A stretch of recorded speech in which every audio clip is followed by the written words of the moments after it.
Drake Porter here, and Drake, what a game that was this past week, and that was a lot of defense from both sides. What was that battle like when both sides are making huge stops down the stretch? Yeah, I mean, it's exciting. I think any defenseman sort of loves playing in games like that. Any goalie loves playing in games like that.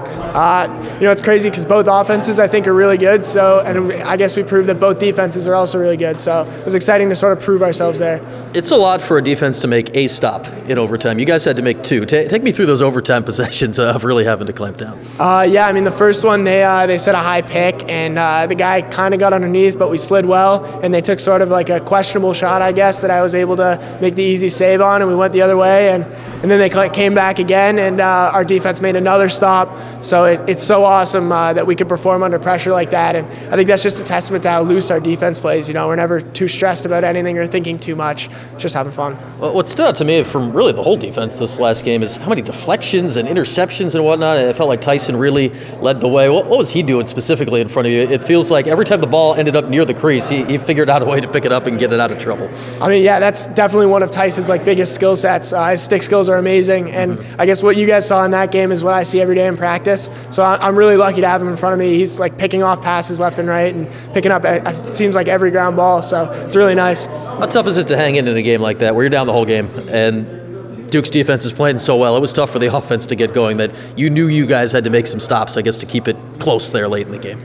Yeah, I mean, games like that, you just got to put your head down, sort of ignore the scoreboard. And like Tyson Bomberry always tells us, he goes, one more stop, one more stop, one more stop. Just worry about the next one. Don't worry about having to mount like a 6-goal comeback. Just worry about the next stop we have to make. So I think having guys like that, like leaders like that, giving us advice like that always helps. You always have a good view from the other end. What was your look at the game-winning goal?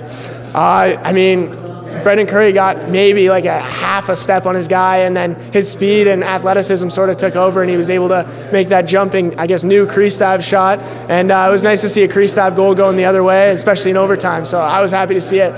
Certainly not going to give it back after getting the win against Duke. And we talked about it last week with everybody about what it might be like to play at CNS. Then you show up and it's standing room only, and worked out pretty well. What was that like to play in front of basically sold-out crowd there? I mean, it was awesome. The atmosphere was electric. I was not expecting it to be as cool as it was. It was a really nice stadium. I really liked the turf, and the Orange fans definitely showed out. I mean, there were a ton of them there. So it was, as a player, it was so awesome to have that support behind us. It was crazy. In many ways, could be a similar atmosphere this week, I guess, on the road at Notre Dame. What are you expecting out of the Irish here this week? The Irish is a good offense and a really good defense. So, they're going to be a challenge. They always are. ACC, they're very disciplined offensively. They sort of look for the really good shot instead of just spraying at the net. So I think as a defense, we got to be ready for that. But I think we're up to the task, so it should be fun. All right, Trey, keep it going. We'll see you this week. Yeah, awesome. Thank you.